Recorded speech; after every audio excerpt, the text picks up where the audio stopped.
This is a notebook, and on this notebook, there is a list of my past failures. Okay, it ranges from me being rejected by a girl to me being rejected by a company.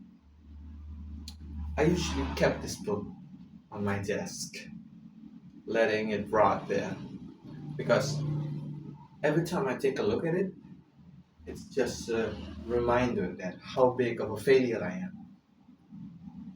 Okay, this goes on for countless of days until a friend of mine asked me a question.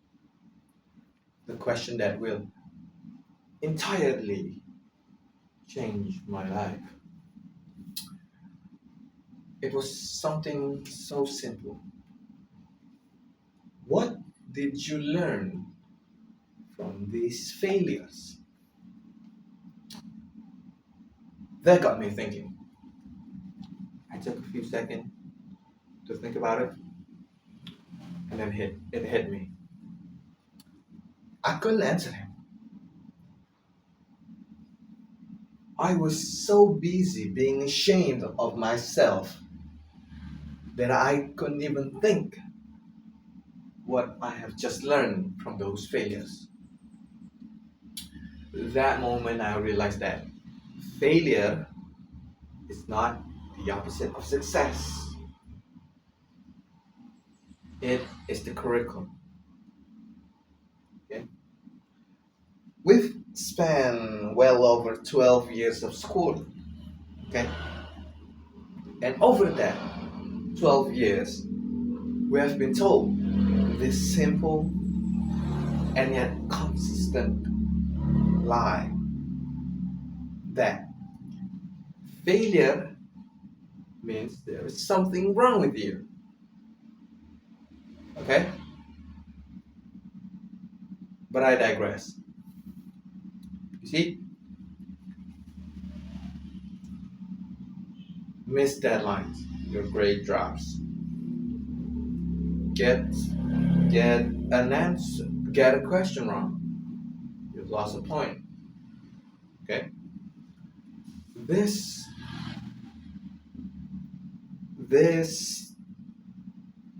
constant idea of failure means that there is something wrong with you, makes us allergic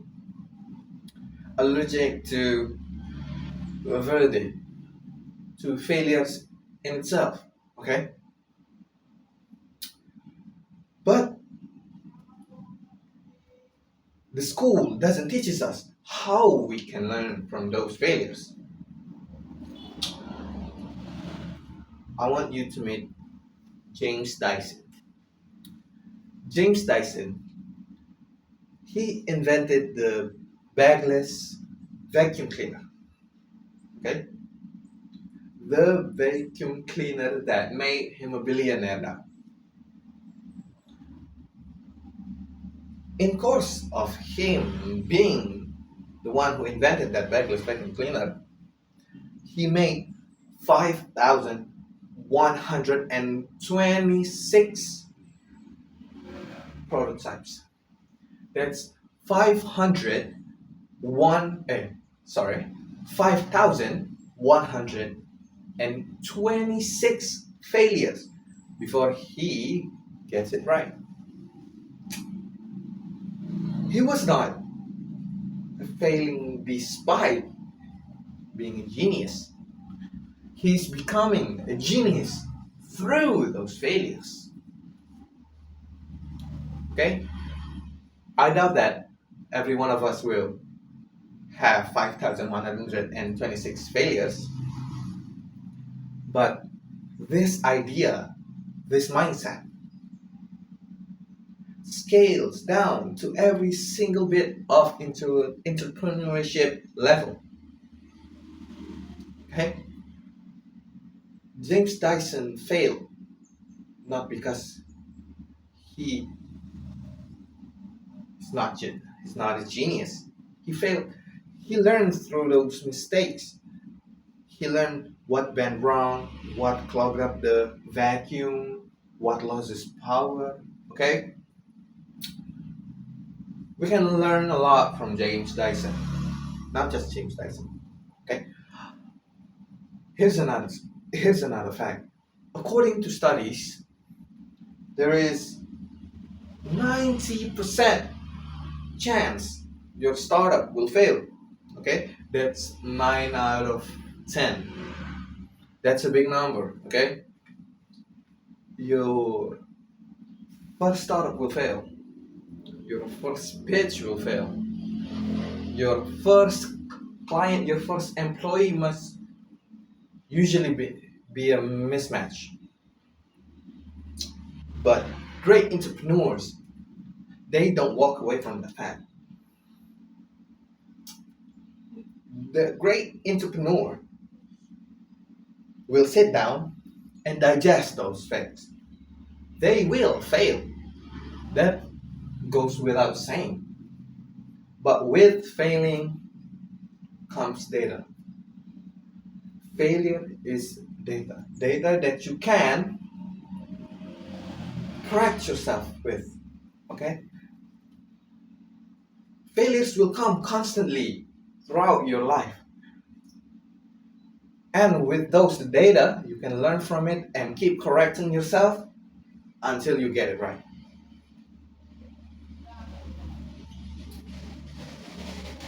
So, there is two or three ways for you to fail correctly, I would say. Number one, you must first change your language. Okay? Stop saying I fail. I fail as a person. I fail as an entrepreneur. I fail as a student. That is a verdict. Okay? A verdict that you are a failure. And we don't want that. Okay? For example, you are a failure. That doesn't quite sound nice, right? That is a bad choice of wording. Start thinking failures not as you being a failure, but you as learning. Okay? Instead of, oh my god, I failed, try this fact, this tactics, this material went wrong in this scenario. Okay? This went wrong in this point of time, in this point of place. That is just a fact. It's not just semantics, that's just a fact. A fact that something goes wrong in a specific place and in the specific time. Not you. Okay? The second tactics that I should usually use is fail smaller. Okay? You have a prototype. Okay? People usually have this feeling that failing is catastrophic, is really big. Why? Because people spend months, even years, just working on their product and putting it out on the world, just to realize that people don't want it. Okay, this is why you must start small. Okay, release the ugly product, the Mark One, and see how people deals with it. Okay, we don't want to spend years working on a prototype, just one prototype, and get rejected instantly. Okay, even if you have a terrible product, a terrible design, the terrible version of that one product, it's really unfinished, you should still put it out into the world. Why? Let's get back to the First thing I told you, that failure is there. The sooner you get the first no, the sooner you get yourself a yes. Okay? And the third way is by doing it quick. Okay? See like this. You must do it quick. Like I said before, you must put it out into the world. You will never be ready. Okay? You will never be ready. Then how do I make a business if I'm not ready? Okay? You know when you are ready when you're not feeling ready. I know it doesn't make sense. But 100%, and I have zero doubt about this, 100% of people who started from nothing never felt ready in their life. And what did they do? They take the leap. They took the leap, even knowing that they aren't ready. Okay? Being ready is not, I must be 100% when executing these ideas, but being ready is doing it anyway. Courage, people, courage. I want you to picture two versions of yourself. The version one. This version played safe and choose the safe careers, have the business idea, kept it in a drawer where it will never get rejected. He lives a slow life, mistakes comes once in a while, but fast forward to your 40s and you ask yourself, what if? What if? What if the business works? What if I became a billionaire from those business that I wrote down?